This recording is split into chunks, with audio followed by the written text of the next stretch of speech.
Bapak Ibu sekalian, terkait dengan di butir 24 ini, yang pertama Bapak Ibu, yang harus diupload sismen adalah program rencana pelaksanaan supervisi dan SK penugasan supervisor ya, tertuang dalam dalam dokumen rencana kegiatan dan anggaran sekolah atau di RKAS. Jadi nanti program supervisi itu akan disinkronkan, akan dilihat di dua. Pertama diupload di Sismena, tapi Bapak Ibu lihat ada nggak nanti di program kerjanya kepala sekolah itu ada nggak program supervisi itu yang anggarannya. Kalau nggak berarti hanya sekedar akal-akalan gitu, maksudnya seperti itu ya.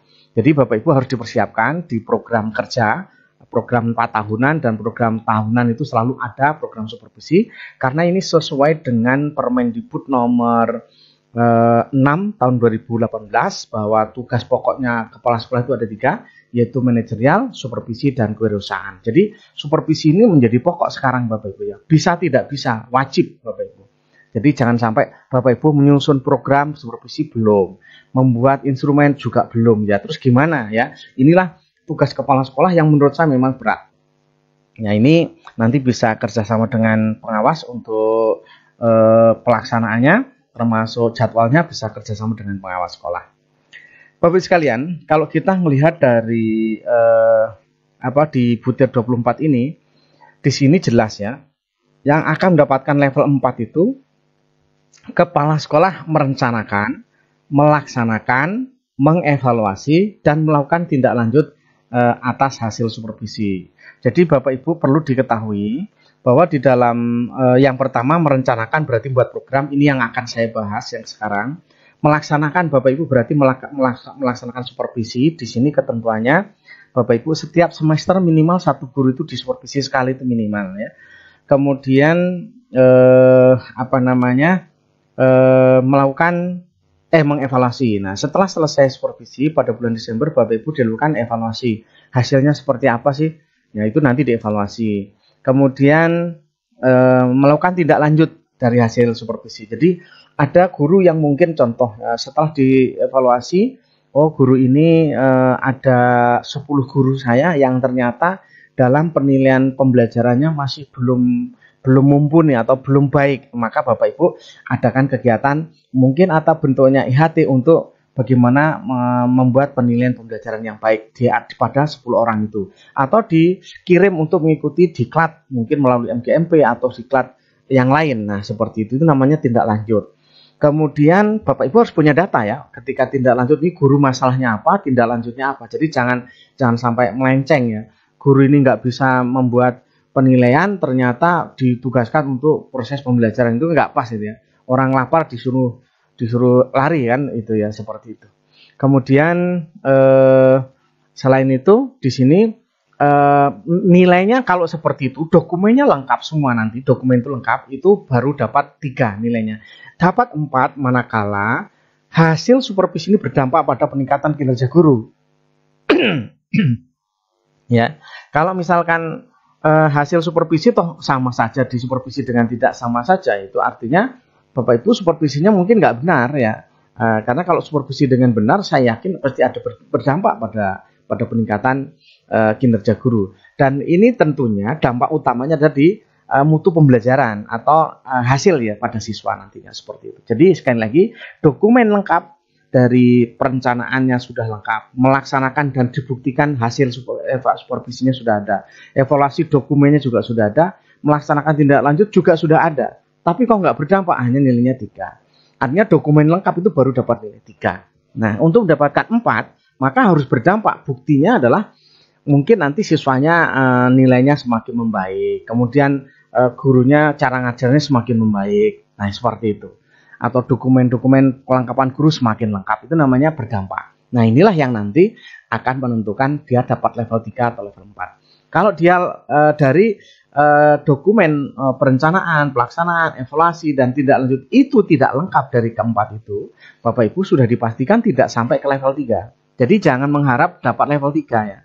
Yang perlu diingat, saya selalu ingatkan, dapat level 3, semua dapat level 3 saja, nanti artinya semua dokumen itu lengkap, baru dapat level C, dapat nilai C Bapak Ibu. Cara ngitungnya ya gampangnya ngomong 3/4 kalikan 100 itu ketemunya hanya 75 ya. 75 itu baru dapat C Bapak Ibu ya. Dapat C karena untuk sekarang ini grade-nya kan naik Bapak Ibu. Untuk dapatkan C itu kan 71 sampai 80. Kemudian 81 sampai 90 itu B. Kemudian untuk mendapatkan 91 ke atas. Kurang dari 71 tidak terakreditasi. Sementara setahun sebelumnya 61 sampai 70 itu dapat nilai C. Sekarang tidak terakreditasi. Jadi cukup lumayan berat Bapak Ibu ya. Jadi silahkan Bapak Ibu dipahami betul untuk itu.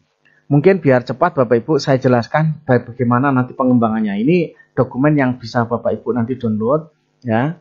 Maka diikuti betul cara downloadnya nanti diikuti. Ini silahkan dikembangkan. Ini saya buat namanya saya sendiri ya Bapak Ibu di sini. Di sini nanti isinya seperti ini, contoh nanti dikembangkan lagi ya. Ini kalau semua sudah diisi nanti Bapak Ibu ini sudah dikembangkan, nanti terus halamannya menjadi tambah banyak Bapak Ibu untuk membuat daftar isinya secara otomatis tinggal klik kanan, kemudian di sini update ya, update file gitu, nanti update page number only ya kan. Oke, nah nanti dia akan berubah sendiri Bapak Ibu ya, halamannya akan ikut sendiri nggak satu persatu ya. Itu mudah-mudahan bermanfaat. Kemudian di sini pengembangannya nanti instrumen Bapak Ibu dipenuhi, nanti di lampiran Bapak Ibu ada instrumen ini dan lain sebagainya itu dibuat oleh Bapak Ibu ya. Silahkan dikembangkan sesuai dengan keperluan sekolah. Silahkan. Ini contoh saja Bapak Ibu mau diedit silahkan atau mau kayak gitu saja ya. Nemen kalau kayak gini ini jelas harus diedit ya, nama SMP-nya aja berbeda ya kan. Nama sekolahnya. Kemudian landasan hukumnya silahkan ditambahin sesuai dengan yang Bapak Ibu gunakan. Tujuannya silahkan dilengkapi ya. Itu. Ini contoh Bapak Ibu. Ini bab 2-nya adalah analisis hasil supervisi tahun lalu. Tahun sebelumnya itu tahun 2020. Ini hanya contoh ya Bapak Ibu, tidak sebenarnya, tapi ini mudah-mudahan bisa memberikan inspirasi Bapak Ibu ya. Adapun hasil analisis pelaksanaan program supervisi akademik tahun pelajaran tahun 2020 ya, bukan tahun pelajaran. Nanti Bapak Ibu ini di sana kan belum diedit, nanti Bapak Ibu silakan diedit ya. Bukan tahun pelajaran tapi tahun, karena sekarang program kepala sekolah itu bukan tahun pelajaran ya. Bapak Ibu semua program-program kepala sekolah itu karena akan dinilai di SKP pada Desember, itu harus mulai dari Januari ya. Jadi di sini Bapak Ibu juga harus membuatnya seperti itu. Nah, ini contohnya membuat ini bla bla bla dan seterusnya. Mungkin ini isinya silahkan Bapak Ibu ya dilengkapi atau dirubah ya, silahkan ya. Sesuaikan masing-masing, ini hanya contoh saja ya. Hanya contoh saja, kalimatnya belum tentu pas sesuai dengan Bapak Ibu ya. Pokoknya ini benar-benar hanya contoh, yang penting ada isinya. Terus nanti Bapak Ibu ini hanya contoh bahwa yang tahun kemarin kayak gini loh hasilnya gitu, gampangnya ngomong gitu ya. Kemudian hasil ketuntasan target dan diharapkan pada program supervisi tahun 2020 menunjukkan bahwa perlu dilakukan upaya apa saja berdasarkan analisis tadi ya. Karena ada masih cukup, ada yang sudah baik, nah kan. Nah, nanti silakan dianalisis Bapak Ibu di sini. Ya, pertama analisis konteks sebagai dasar pengembangan kurikulum sebagai yang berorientasi pada kesesuaian kurikulum dengan potensi peserta didik, karakteristik sekolah dan kondisi lingkungan. Kemudian pemetaan standar isi, kemudian dan seterusnya bla bla bla bla. Buatlah sebanyak-banyaknya sesuai analisa yang ada di sini. Ini namanya analisa yang kemarin ya. Kemudian analisa yang jadi masalah, yang dianalisa nggak ada Bapak Ibu. Yang tahun kemarin nggak ada yang dianalisa ya, ini ya mati kutu ya, kutunya udah mati itu. Kemudian analisis hasil supervisi manajerial yang tahun kemarin juga apa saja yang dilakukan dianalisis Bapak Ibu ya, seperti itu. Kemudian rencana pelaksanaan tadi kan analisis yang kemarin. Nah, rencana pelaksanaan supervisi tahun ini apa saja Bapak Ibu tuliskan di sini, apa saja yang mau ditulis ya. Silahkan sebanyak-banyaknya ya Bapak Ibu ya. Sebanyak-banyak yang akan dilakukan oleh Bapak Ibu, jangan dibanyak-banyakin tapi ternyata nggak dilaksanakan ya. Itu namanya program nggak jelas ya. Kemudian jadwal pelaksanaan supervisi akademik tahun pelajaran 2021, jadwal pelaksanaannya seperti apa. Ini misalnya kan supervisi penyusunan perencanaan itu pada semester genap, yaitu di bulan Januari. Kemudian ini karena kita ngitungnya kenapa di atas ini, karena program kita program tahunan, yaitu program mulai Januari dari sampai Desember. Jadi kita lebih duluan yang di atas itu di bulan semester genap ya. Seperti itu. Karena nanti Bapak Ibu ditagih nih di dalam SKP ya, Bapak Ibu akan ditagih. Sekarang ini kan sudah, apalagi yang sudah menggunakan DES ya, yang akan dilakukan oleh BKN Bapak Ibu, luar biasa. Kalau Bapak Ibu nggak siap jungkir balik di sini ya. Saya barusan kemarin ikut sosialisasi itu, Masya Allah. Ini nanti kepala sekolah, guru bisa jungkir balik ini kalau nggak siap dari awal. Gitu. Nah itu. Jadi supervisi pelaksanaan pembelajaran ini contoh saja, skemanya kayak gini. Ini namanya nggak sesuai, bahkan namanya sama semua ya. biar ada isinya saja. Ini contoh untuk membuat skema jadwal pelaksanaan supervisi di semester genap, semester ganjil. Kepala sekolah mensupervisi siapa saja. Kalau nanti di ganjilnya berbeda, ya silahkan dibuat. Pokoknya silahkan sesuai Bapak Ibu. Pokoknya misalkan di sini semester ganjil nanti orangnya berbeda, semester genap orangnya berbeda. Monggo silahkan itu Bapak Ibu ya. Ini hanya skema contohnya. Jadwal supervisi pelaksanaan hasil penilaian kapan. Nah, penilaian kalau ini kan penting ya. 3 hal pokok ini adalah tugas pokok guru yang sesuai dengan Permendikbud nomor 15 tahun 2018 yang harus benar-benar dilakukan supervisi oleh kepala sekolah. Kemudian rencana supervisi manajerial apa saja silahkan Bapak Ibu dilengkapi sendiri.